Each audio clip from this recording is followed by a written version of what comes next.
Good afternoon, everyone. I'm here for just about the last time on stage to welcome our last, but absolutely not least, keynote speaker. This time you're getting in an iambic hexameter. At Duke he teaches, Kieran Healy by name, a scholar steeped in sociology's frame. He probes how markets shift our moral ground and measures shift the ways our lives are bound. His books reveal how data orders all. The ordinal society makes that call. He's penned data visualization clear and last best gifts on blood and organs dear. His writings span 2 decades on the net. At kieranhealy.org they're posted yet. Long has he coded, his trusted guide, with wit and vigor ever at his side. Please join me in welcoming Kieran.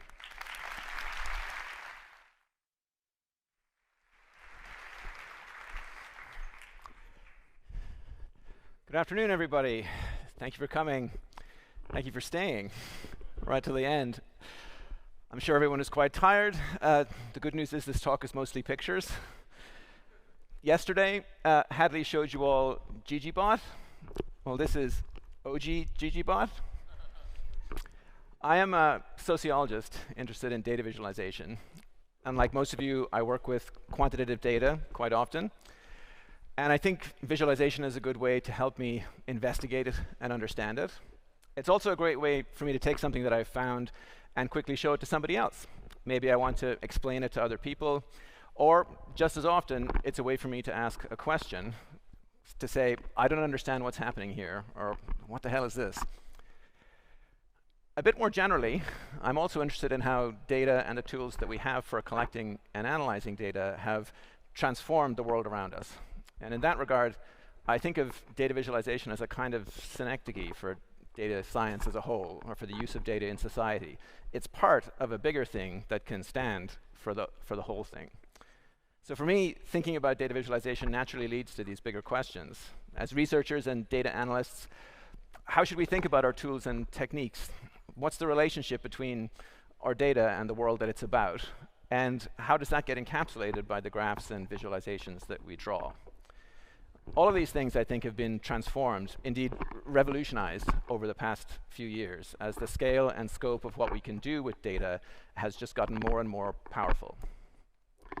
Now, data comes in many forms, but speaking very generally, a common pattern is that we start from a stream of data that we get from somewhere. Maybe it's the result of our own really painstaking collection effort, or maybe more often these days, it's regularly emitted by some device or some piece of infrastructure that's already in place. That might be a network of satellites, or it might be a server in a giant air-conditioned shed somewhere, or the phone in your pocket. And of course, these things aren't that far apart anymore. And what we do is we take that stream of data and we construct some sort of score or sequence of scores with it. And then again, sometimes that thing is something that people habitually call a score, like a credit score. Other times it's a quantity or a coefficient that's the result of some sophisticated model, more like an estimate or a prediction of some result. Or maybe it's just a count or an average or a price, a score in the sense of a number that characterizes something. And once we have that sequence or collection of scores, we want to use it to tell a story. And that's often the point where visualization comes in. See, look, here's what the data look like, here's what they mean, here's what we should do next. One early stream of data that people really wanted to tell a story about was this one, the Dow Jones Industrial Average, or averages. In the early days, there was one for industry and one for the railroads. And then you can just see kind of at the bottom there, one for utilities too, which actually still exists. The Dow Jones was a steady stream of data about the stock market as a whole. And the desire to transmit that data far and wide in a more or less continuous stream was one of the driving forces behind the expansion of the telegraph, the development of modern communications technology generally. Deep in the bones of your terminal, of your PowerShell, of your positron or RStudio or VS Code session, you will find the marks of the teletype and ticker tape machines that were built to transmit price data. There was a reason that people really wanted that stream of data. They wanted to make money. And in some cases, they wanted to make money by using graphs to see into the future. This should really have been the original. I should have kept this title for the talk. Charles Dow, the founder of both the Wall Street Journal and Dow Jones, was retrospectively credited with Dow theory, which later became technical analysis. And technical analysis started from price charts, which of course had to be drawn by hand, and combined it with a theory of what investors in the market were thinking. And then he used that to predict prices. And in practice, the main technique was telling stories with graphs. The people who did this were the chart men, and they were all men. The classic source is a book by Robert Edwards and John McGee called Technical Analysis of Stock Trends. It came out in 1938, and it is still in print. It's now in its 11th edition, I think. This book by William Gilers from the late 1960s was put out by Standard & Poor's. And the idea was that if you looked at trends in stock prices, either for the market as a whole or for individual stocks, you could spot recurring patterns, and patterns that told you what might happen next. Not infallibly, of course, but enough to give you an edge, to let you make an informed decision to buy or sell. So you start with a high-low close chart like this one, which is from Edwards and McGee, and then you start looking for the telltale patterns. What patterns, exactly? Well, it turns out there are a lot. Some of them seem more or less unobjectionable. Number will go up, number will go down, number will go sideways. I think this style of drawing is very nice, by the way. They're not like spark lines, right, that people put in summary tables even today. But the chart men also thought that you should take care to look at fluctuations within the trend. They were very keen to argue that downward trends, true downward trends, had to be measured by the downward trends of the highs, whereas true upward trends had to be measured by the upward tendencies of the lows, for example. Now, anyone can see a basic upward or downward trend, but at this point, the theory starts to get a little richer. One idea was that after a period of steady growth, you would often see investors pull back from a stock as they lost confidence in it, and hence the pullback effect. So the trick would be to sell at the top of that third peak there. They had a whole family of these patterns, each with a name, a distinctive visual signature, and a story associated with what to do when you spotted it. Their favorite was one that was called head and shoulders, which was this triple peak thing where the third rally of a stock failed and it ended up falling below its original price. And so what you really wanted to be was where the smart money was, which was selling to buyers at the top of the head there.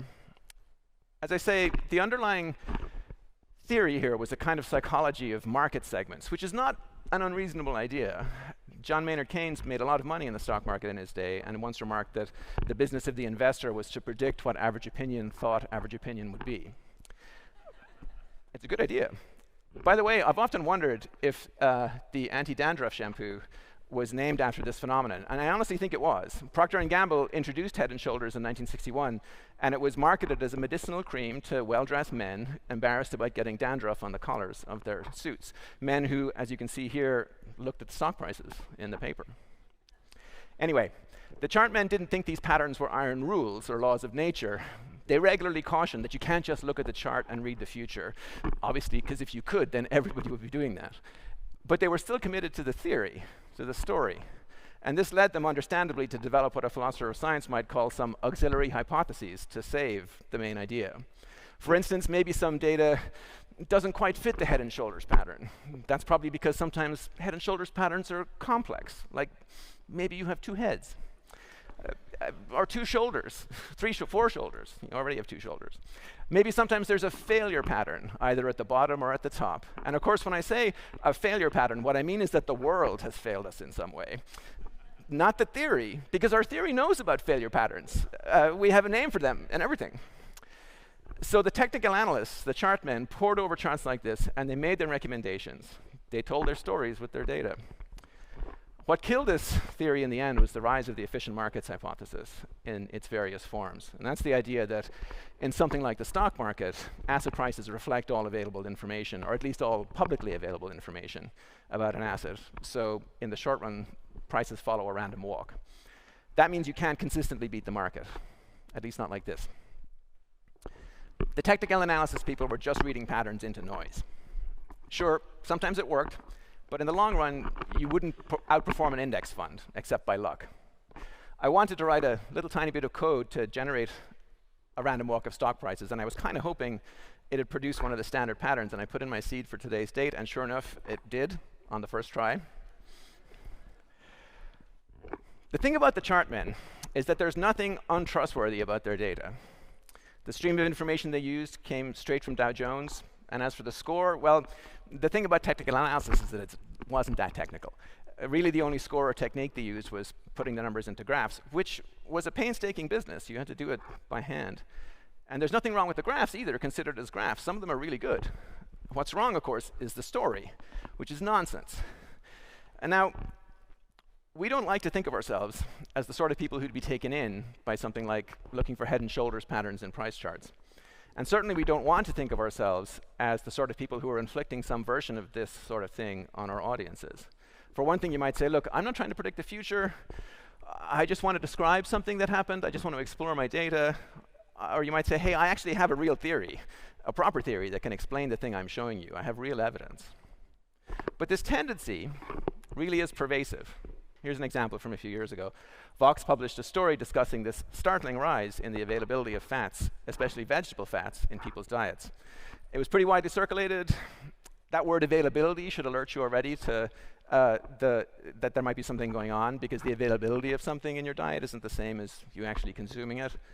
But beyond that, the fact that something like 20 pounds of this increase happened in about a year is odd. You can probably guess how this ends. But the thing is, people really, and I mean really, wanted to tell a story about this trend. Maybe something about long-term shifts in the American diet, the insidious rise of veganism, stress eating caused by the Y2K problem, the emergence of avocado toast as a central feature in millennials' lives. That was actually one of the theories. In fact, what happened was a change in reporting requirements. A good rule of thumb is that if you see a sudden shift or discontinuity in a time series like this, your first question should be, did something about the data generating process change? You should sort of tap the instruments. Or better, try finding someone who knows where the data came from. As Tom Smith at the National Opinion Research Center likes to say, if you want to measure change, you can't change the measure. In this case, unlike with the Chartmen, there really is a big signal in the data. It's just not signaling what people imagined. But in both cases, what people want to do is eyeball a graph and spin you a yarn. I don't think graphs are uniquely to blame here. People like to tell stories, and they'll tell them with whatever is to hand. But I think it's fair to say that people giving talks like the one I'm giving right now can be tempted to make quite strong claims about visualization's unique capacity to provide insights into the structure of your data. Maybe it's just the idea that visual storytelling or a strong data narrative makes good graphics uniquely compelling in a way that conveys your insights to others. And implicitly or explicitly, there's also this idea that the best data visualizations are authoritative, that they can decisively settle a question or definitively make a point. We kind of want these things to go together, right? We want to make something that fuses an insightful, compelling, and authoritative use of data into a single, immediately accessible image. Ideally something like this, for instance, the one John Snow made with the Broad Street water pump, pinpointing the existence of a cholera outbreak before going and removing the handle from the pump. The little squares are measures of deaths in the buildings on the streets. There really is something to the idea that a good graph can do a fantastic job here. A compelling and authoritative insight is an epiphany, a moment of truth. And a great graph is a kind of portable epiphany. The history of data visualization, or maybe I should say the history of data visualization talks, gives many examples. These often come with little stories of their own, little tiny myths, like how a particular image kick-started the field of epidemiology, or explained why the Challenger space shuttle exploded, or summed up the reality of climate change for people. But I think we need to be careful. Don't get me wrong. Some of these graphs are really good, elegantly assembled, cleanly executed, really effective. I wish I had drawn them. But the thing is, we know this can't be the whole story, as it were, because even if we just consider graphs alone, we know it's not the whole story, because the other thing data visualization talks are full of is examples of really bad graphs. Like this one, for instance. If you had to bet your life, what would you say those values are, I wonder? I won't keep you in suspense. To be fair, the 3D column chart is not the default way that Excel draws bar charts. You have to make a slight effort to find the 3D option. But believe me when I say people are willing to put the work in. We love these terrible examples, and there are so many of them. Every time you think people have finally stopped using axonometric or oblique projections to show 3 or 4 numbers, a new one comes along. And I won't show any more. But examples like this do tend to undermine this noble story of visualization as a distinctively powerful source of insightful, compelling, and authoritative narratives. They make it clear that there's a lot more going on when we put together a visualization, a lot more ways for things to go sideways, or if not sideways, maybe sort of backwards and up about 120 degrees. And it's not just a matter of badly chosen graph types either. We have undeniable evidence that this whole business of just looking at anything is totally broken. And I don't just mean your choice of graph. I mean it's a mess like all the way down. Yeah. Now, I acknowledge that navigating a slowly cooling universe filled with blobs of condensed matter in a hellscape of electromagnetic radiation while not being eaten is a really hard problem to solve, especially on the fly. But still, whoever designed the human visual system has a lot to answer for. Maybe not as much as the knee group or the lower back team, who hired those people, but still a lot. Visual perception is weird. The human eye is not a light meter, for example. It runs on relative contrast, not absolute brightness. Those two squares are the same shade of gray. People don't believe you, but I'm just covering it up. And methods for visualization have to deal with these things, sometimes routing around them, sometimes leveraging them. But as I say, we know all this. And that's why I'm not dwelling on a parade of horrible graph crimes. We have decades of work, from William Cleveland in the 1980s on down to the present, investigating what does and doesn't work when it comes to visually representing data. Working out how good or bad people are at reconstructing relationships in the data based on graphs that we show them, knowing how evolved features, capacities, and limits in the human visual system fare when put to work at looking at data, a task that they did not evolve to conduct. We really know a lot. And not just the relatively simple stuff either. We know a lot about super tricky things like color perception. And not only that, we all benefit from the many years of hard work getting to put this into practice. The work to develop a flexible and powerful conceptual language for describing graphs, like Leland Wilkinson's Grammar of Graphics. The work done by people in this room to develop tools to implement those ideas in software, like ggplot.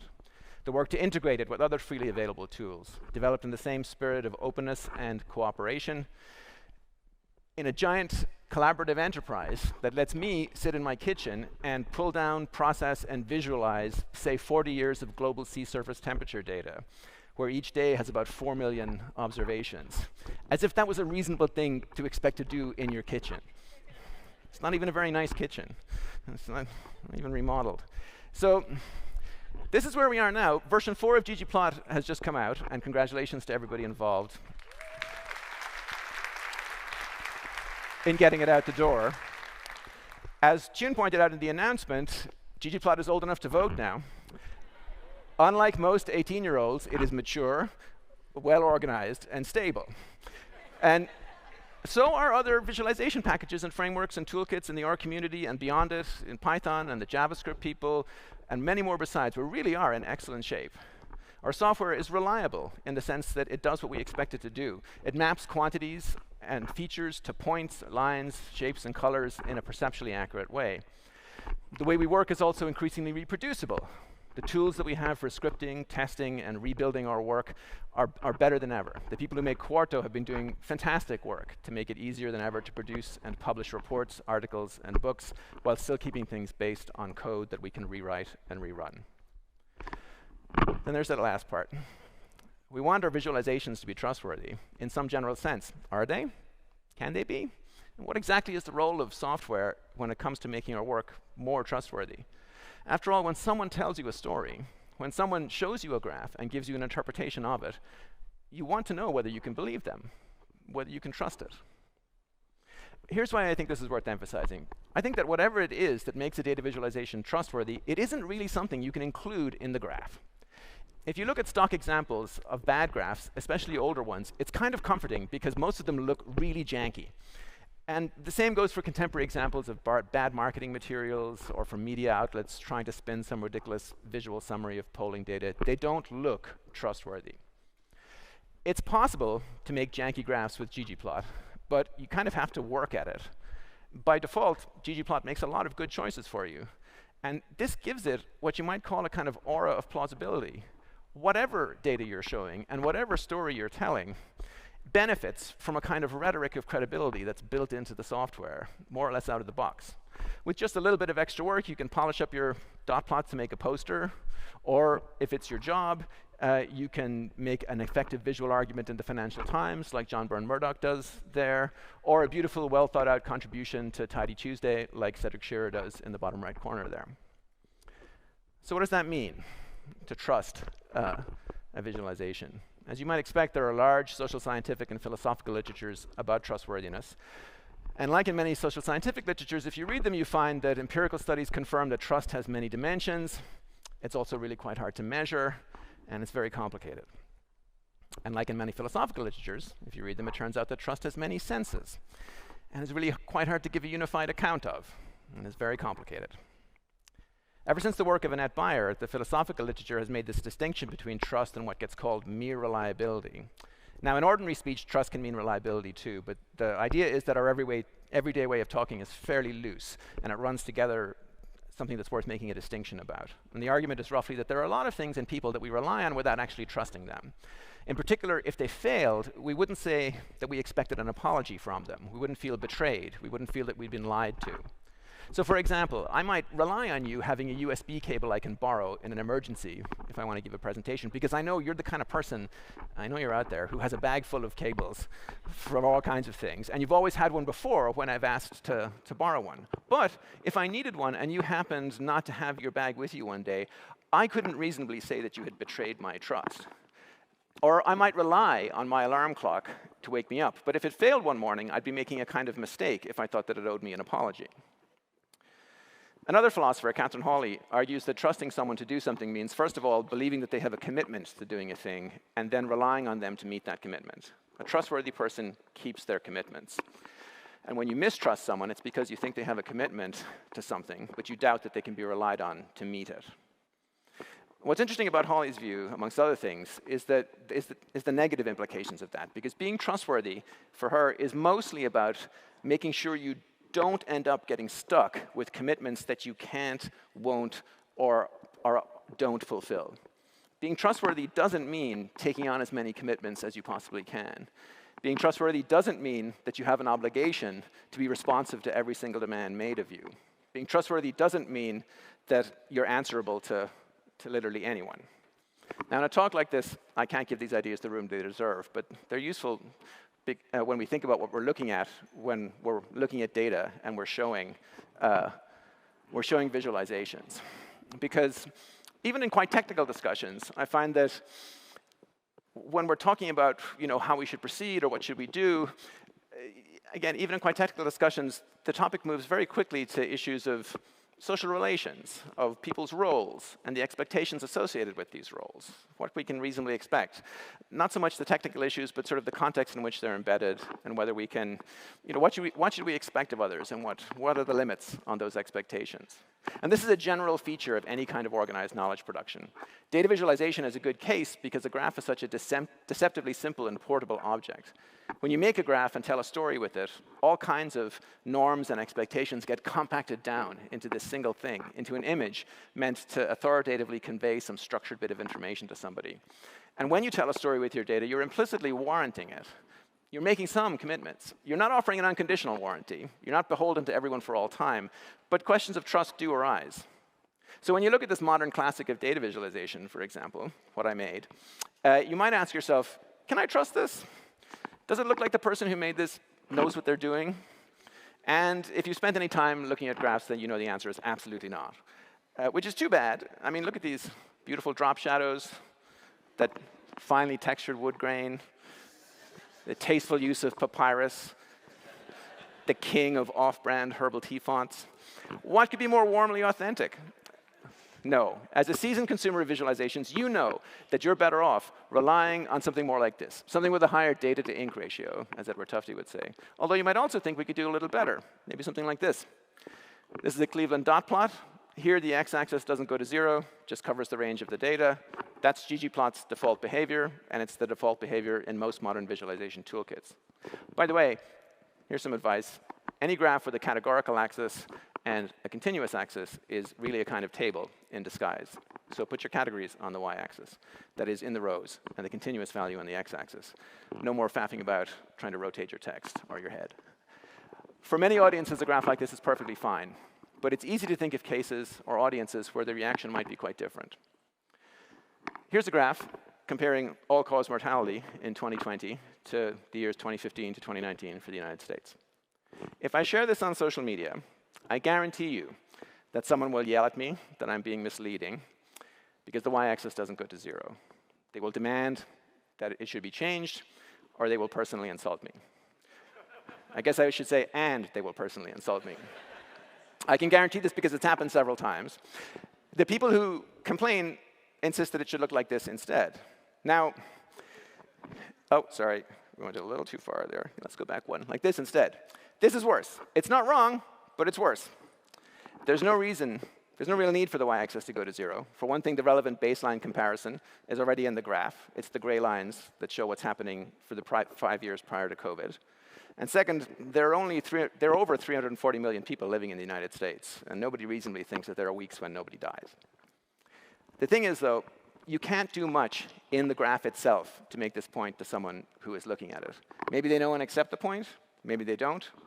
If you have the time, I suppose you could explain why any kind of iron rule that says the y-axis should go to 0 would be unreasonable. Now we can look at this. For instance, here's a graph of a long time series of mean daily global sea surface temperatures with the baseline set to 0 degrees Kelvin. This was calculated from real data, by the way, over 17 million spatially weighted observations. But you can't explain this personally to everyone who sees your COVID graph, and it probably wouldn't help to put a note at the bottom either. I do have some sympathy for the people who get upset about baselines, because for one thing, at least they're reading the axis labels. And maybe people have, it happens less often than you think, and maybe people have tried to put one over on them in the past. But my point is just that there's only so much you can do with any particular image to establish your trustworthiness. The design of the graph can't, by itself, do it for you. The real problem, as always, is people. But they're also the solution. It's like Homer and beer. The pictures we make are about something. They're made for someone to look at. So we'd like to know, how much does the person know about the data that we're drawing? How much do they know about the way that I'm drawing it? Sometimes the only person looking at what you make is you, but you should still ask that question, because people have a very strong tendency to go straight to the most complicated thing that they kind of know how to do, whether they're drawing a graph or fitting a statistical model. But in any case, someone is looking at it. And so there's a relational aspect to any informative visualization. In terms of the commitments involved, it's a two-sided relation. People may make some demands of you, but if we're making the thing, we can also have some expectations. At the level of the graph itself, there's a set of conventions of representation that your audience needs to understand in order to comprehend the graph at all. And as I've said, a lot of the basics of this get handled to a very high standard by default in good software. But the people looking at it still have to understand it, and that can be more challenging than you imagine. So it depends on what you can expect from your audience. And beyond that, there's whatever meaning the information you're providing carries to the person, for the person looking at it. Those expectations that they have, the setting in which they encounter it, the associations they have with it, usually you have very little control over any of that. These days, in fact, one of the decisive features of the social life of images is the way that their context can just collapse completely, very fast. So last year, I wasn't able to see the total eclipse. And the day after it happened, I went to NOAA, the National Oceanic and Atmospheric Administration, and downloaded a sequence of images from GOES-East. GOES-East is the geostationary satellite that sits over the Earth and is responsible for where US weather maps come from. A new GOES-East image gets posted every 10 minutes, and so you can stitch them together into a little animation. So there's the eclipse from space. It's pretty nice. I posted this on my website, and the next day it ended up on the front page of Hacker News. If you don't know what that is, well, I envy you in the purity of your innocence. So I went and looked at the comments, which is a rookie mistake. And this was one that jumped out. Now, on the one hand, leading with, is that animation fake, is a little obnoxious.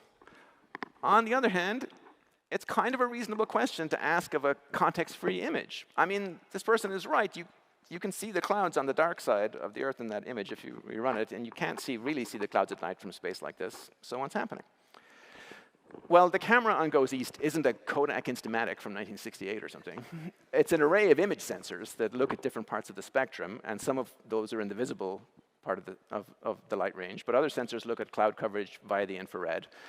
And so you do some image processing, and you get a composite image where you can see both the light and the dark parts at once. What commitments have I made to internet randos on Hacker News? Well, to be honest, none. I made the image for my own benefit. I put it on my website and left it at that. But then the next day when I woke up, to my horror, and found that it had gotten tens of thousands of views, I did add a note explaining the image a little, providing links to the GOES satellite and its image feed. So I suppose I did feel that I owed the audience in general, if not a particular querulous commentator, a bit. But there are limits, sharp limits, I think, to how much more I owed them. What's at stake here, I think, in general, is what you might call the social production of trust and credibility, alongside the organizational and institutional production of data. Data visualizations get made and shared. The data comes from somewhere.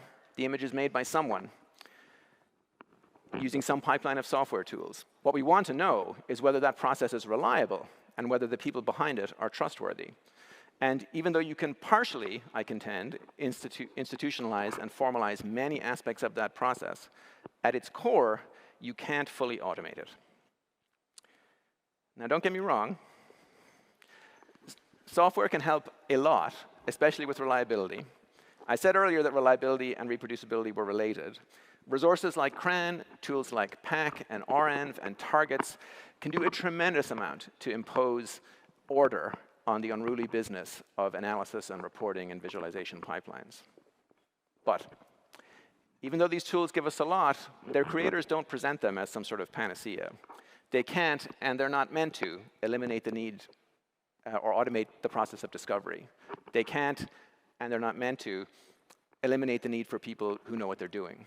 For one thing, you need some expertise to use these things properly. And that's why I think of these issues less in terms of transparency as a sort of abstract standard, more in terms of webs of relations and ongoing commitments between people who know what they're doing. Transparency is no good if you don't know what you're looking at. A second problem is that once you start working backwards along the causal chain, the requirements for full reproducibility and full automation never end. As Carl Sagan remarked, to make an apple pie from scratch, first you must create the universe. In practice, even when you have a fantastic, fully versioned, cryptographically signed, transparently organized build process that can bootstrap and validate an analysis all the way from the bare metal to figure one, those tools still ground themselves out socially in groups of real people who know what they're doing and who aren't cheating. Although, recently, we've been facing three hard questions. Questions that I'll say right away I do not have easy answers to. The first is, what happens when people have a thought that goes, hey, what if I just made up my data? What if I just pretended to do the thing I said I did? Our chart men might have been fooling their audiences with their stories of pullbacks and head and shoulders and resistance patterns and support levels, but at least they were fooling themselves as well. There wasn't anything fraudulent about their data either, or about what they did with it. They weren't frauds, they were just wrong. That's not the world we live in now. There are very strong temptations, or as we now politely say, incentives, to do the wrong thing. Some of those incentives are just money. Some of them involve the undeniable attraction of being up on stages like this. It's very nice. But not only that, thanks to the very same tools we use to analyze and validate real data, it's now easier than ever to generate streams and scores that are plausible looking but fraudulent. As I say, I do not have an easy answer to this, except to say that it's a real problem. Science runs on trust, and it is not set up to detect fraud. If you had to check fully the authenticity of literally every piece of data that came across your desk, every single piece of research, not just whether it was done correctly or in line with your standards, but whether the numbers were even real, then everything we do would grind to a halt immediately. Most people meet most of their commitments most of the time. They're professionals. They believe in what they're doing and they do the right thing. But the flip side to having a system that necessarily runs on trust is that some people take advantage of that trust and exploit it. When you do find people who are cheating, you have to punish them. The second question goes something like, hey, what if I could just replace all those messy and difficult people with a robot. Maybe a robot running on hardware at least as powerful as my home visualization workstation here. Specifically, what if I could get a large language model to read just a tremendous quantity of stuff, which I got from somewhere, and then I can ask it questions and have it fluently tell me the answer, or at least have it emit output that the biggest matrix you've ever seen in your life says is what an answer probably looks like. Hey, I mean, if not answer, why answer shaped? In the language that I've been using here, LLMs, I'd say, face challenges both to reliability and trustworthiness. On the reliability side, when you want to take advantage of the tremendous leverage they undeniably offer for certain tasks, you have to proceed with a fair amount of caution just because of how they work. Everything becomes a measurement problem, which we're pretty used to in the world of data analysis. The ways these things can fail, though, can be quite unexpected and alien, and we heard about some of those challenges yesterday and how to address them, maybe. Meanwhile, on the trustworthiness side, at least in their current consumer-facing form, you have other problems. You may recall an incident from a few months ago when a vibe coding entrepreneur had a bad experience with an AI he was using. At one point, he was so annoyed to discover that it was faking unit tests that he made it write him an apology letter. And then a bit later, when it deleted his production database, the AI explained how it had violated everyone's trust and was like really totally super sorry. It sounded very sincere, too. Now, I think that asking an AI to write you an apology letter is a little bit like me finding my alarm clock $20 when it doesn't wake me up. But you can see how people end up here. LLMs talk to you as if they were capable of making and abiding by commitments in a way that a person is. They very strongly encourage the intentional stance that people are naturally disposed to have, that disposition to interact with anything that looks like it might be conscious, as if it really was.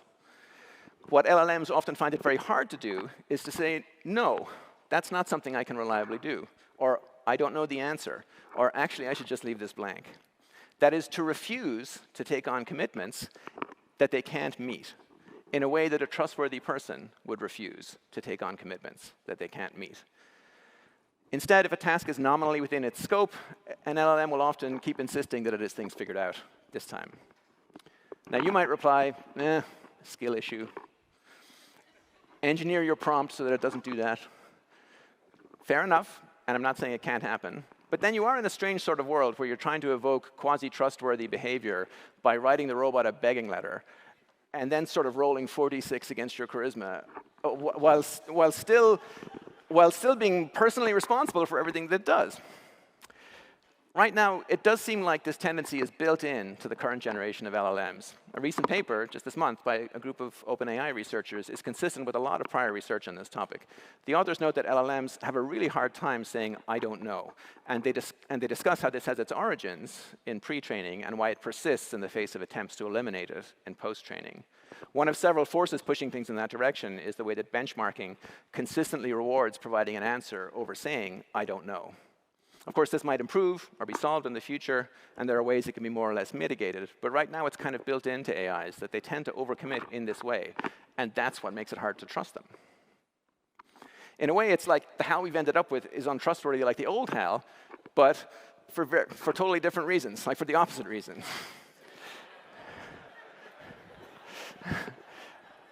Half the struggle is inductively figuring out what commitments the robot can reliably keep.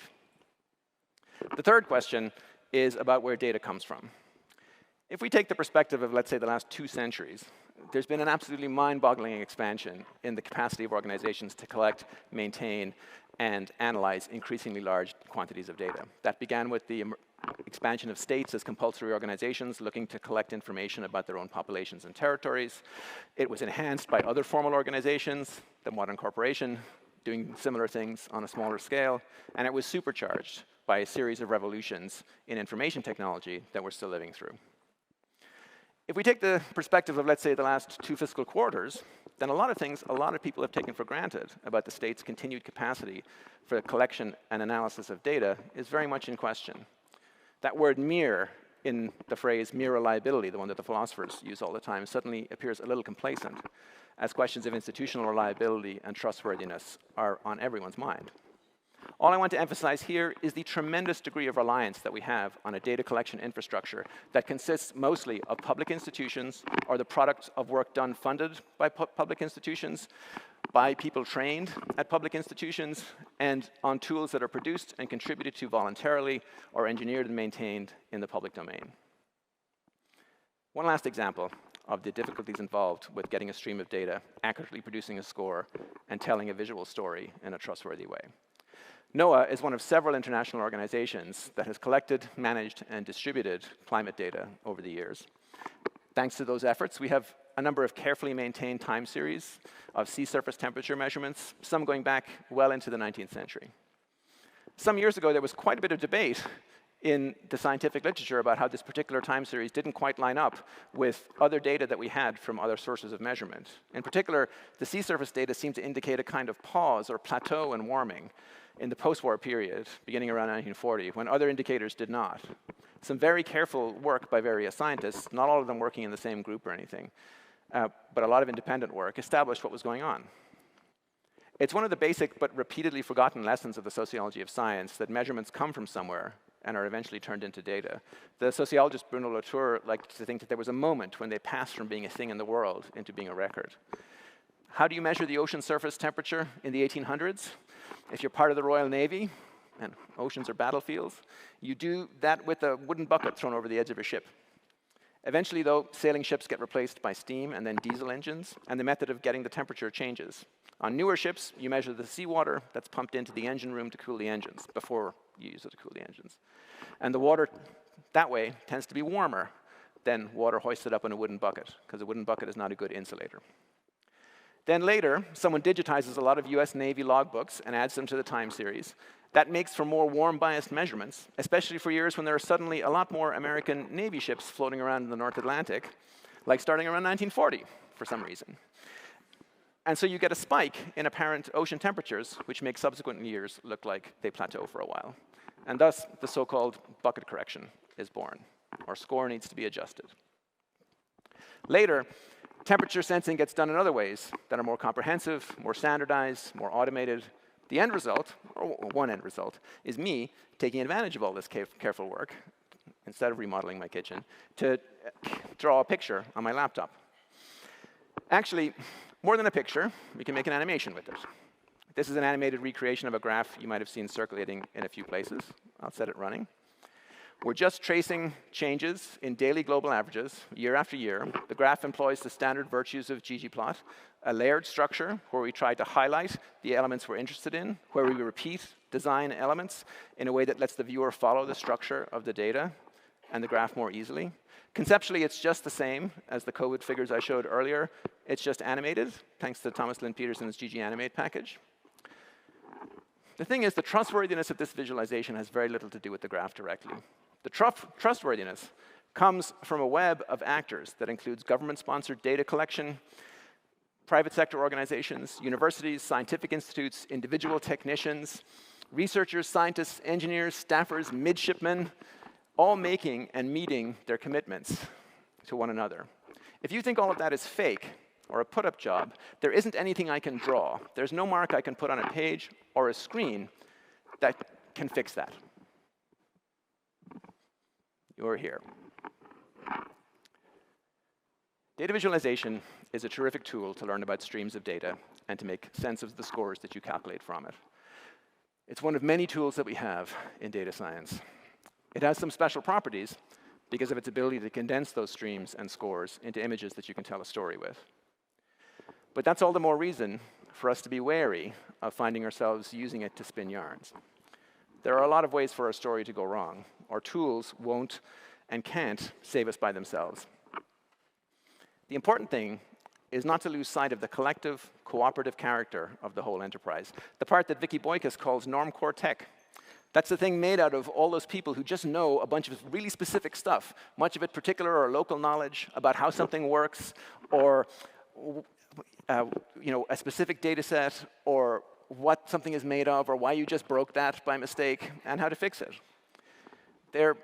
They know a lot about this specific data set, or that particular method, or this weird build system. They're there in your division of labor, just knowing things. Many of you probably are that person, for some other people. And we all have someone else that we rely on to be that person for us. Data is always a bit of a mess. Our methods could always be improved. Our software could always be better. Sorry, Hadley. New technologies can be extremely weird. This collection of organized systems and loose networks of written procedures and local knowledge, formal organizations and social ties that sustains what we do, it isn't perfect because, of course, it can't be. It's made of people. But it's where trustworthy data visualization, it's where trust in everyone's work is produced and sustained. And it exists not as some frozen structure or an abstract set of standards, but as a living mesh of ongoing exchanges and commitments made and met. The challenge, I think, is keeping that trust alive in the world where we all now live and work. Thank you very much for your time.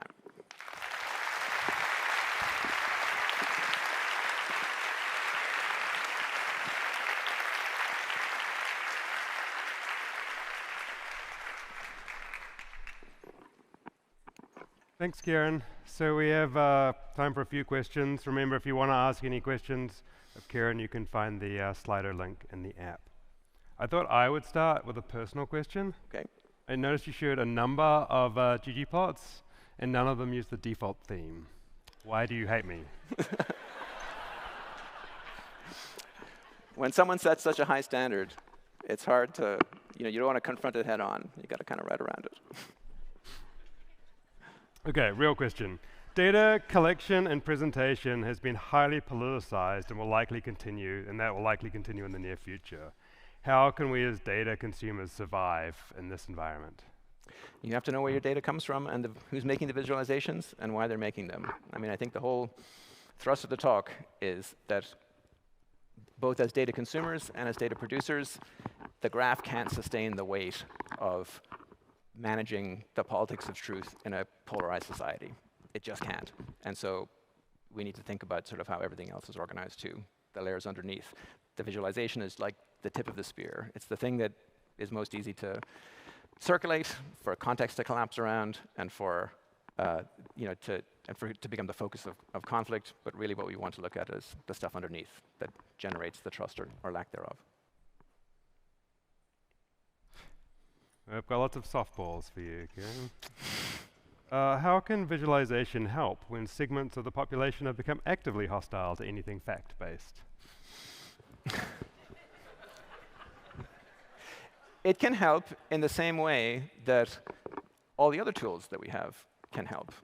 Original data collection, careful validation, tables, models, but all of those things depend on an ongoing network of commitments that people are making to one another. And the result is that the formal products, all of those formal outputs, are not sufficient by themselves. There's no magical force that they have. It doesn't matter whether you use the default theme in ggplot or some super fancy one.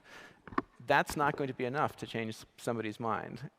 It's an important part. Now, it's not true. At the margin, you can change people's minds with data. But I think that in order to get to that point, you still have to be in front of people who are at least in principle receptive to the idea that their mind might be changed, or that they're open to the idea of new evidence. If that is, by hypothesis and the question fully closed off, then almost by definition there's nothing you can do. But I refuse to believe that we're quite that badly off just yet.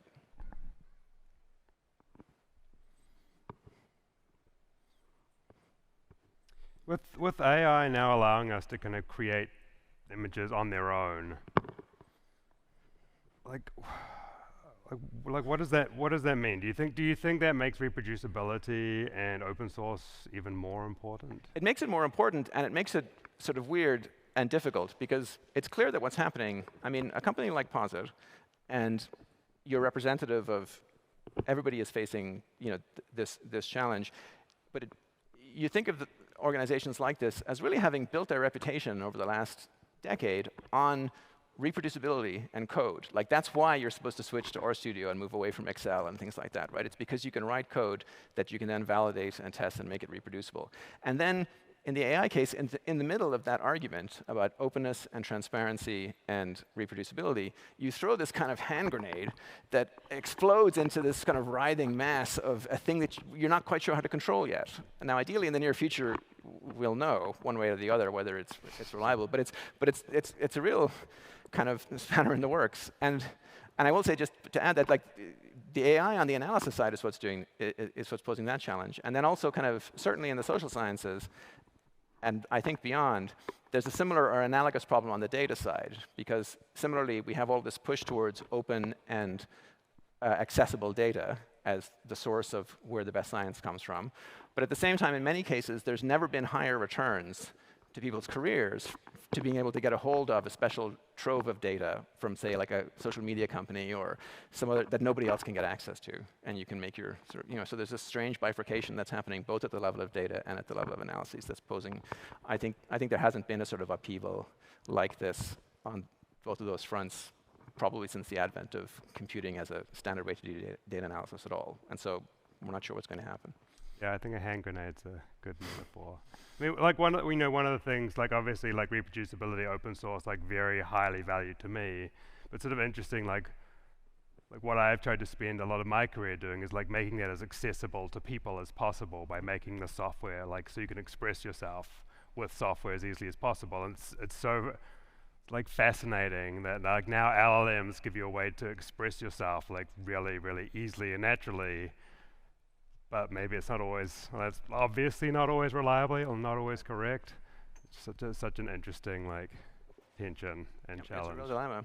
And I think one of the pressing questions, I mean, part of it is just like we don't really understand these technologies properly yet.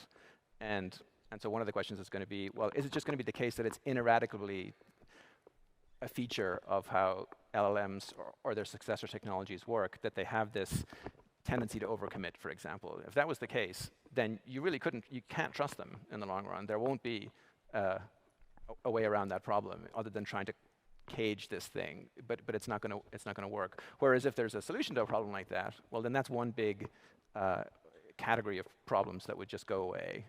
There would be others, but that would be a major one that would make it much easier to mesh that with sort of the reproducibility ideals that we have. Yeah, and it's sort of interesting because then when you think like, if OpenAI said we've solved the hallucination problem, like, would you trust them?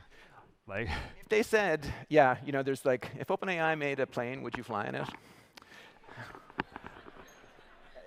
I mean, that's kind of the question. I feel like I learned that test from the cash desk of a mountain bike firm that shop that I used to go to in Tucson. It said, if Huffy made an airplane, would you fly in it? And that's kind of the question. Like, the thing is, if OpenAI say that or any company says that they have solved this problem, then they should be able to demonstrate that that's the case. You could validate. There must be some method that like you can show that it's reliable within some tolerances or whatever, and that's going to be the acid test.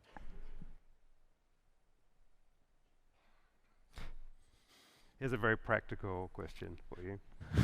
How do I convince my boss we don't need to start all axes at 0? Well, there's a useful book on the left there that maybe you could buy for the whole company, like more than one coffee. Your boss should listen to your expertise. If you know what you're talking about, you can point them to references. If they're unmoved by that, that's not great for the boss, in my view. They should be open to that kind of evidence because it's quite easy to show. The solution might be find a new boss. I'm not telling people to change their jobs in this environment. Awesome. Thank you so much, Kieran. Thank you, everybody.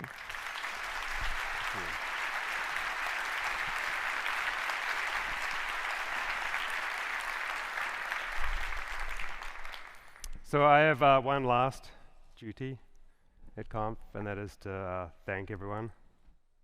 Hopefully. Yes, okay. So thank everyone. So first of all, I'd like to thank all of our speakers. The speakers that will make Conf, and all of them have spent so much time as part of our wonderful speaker training program with Articulation. They have put the time in to make amazing talks, and I truly think it shows in the wonderful presentations you've all seen this week. Thank you.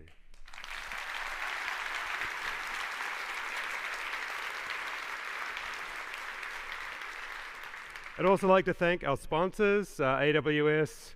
Unfortunately, these are not showing up on my monitor, so Jumping Rivers, Procotia, Epsilon, A2AI, and Taurus. We really appreciate your support. I hope you've all had a chance to hang out with them, learn what they do, and see them in the lounge. Thank you.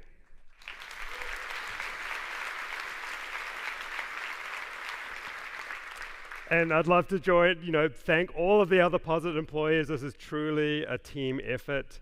I'm not going to try and name anyone because it's impossible to name everyone who's really contributed to this conference, but this truly is a team effort, consuming hundreds of us, both in person and online. So a big thanks to everyone at Posit who's made this possible.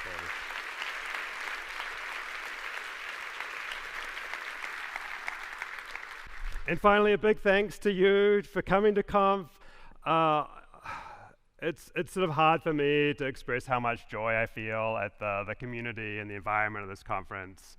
It's just so amazing to feel the love for R and data science and Posit and Python. So thank you all for coming, bringing such amazing energy.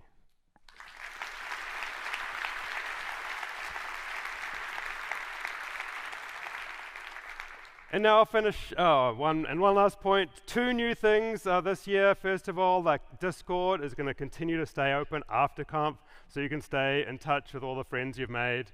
And if you've missed any sessions, the recordings are already available in the app.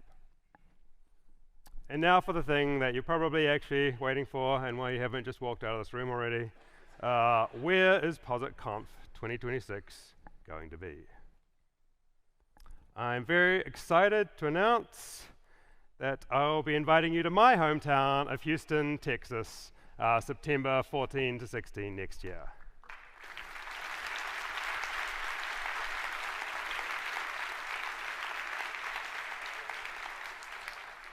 As well as in person, we'll also continue the virtual program. Every year we're trying to make that virtual program a little bit more robust. This year I think was the first year we had things available to the virtual attendees that you didn't get in person. We're going to continue that tradition. We know many of you can't make it to Conf for whatever reason, and we want to make it available to you regardless of how much money you have or where you live in the world. At that point, one last announcement. We are also working really hard towards PositConf Europe. So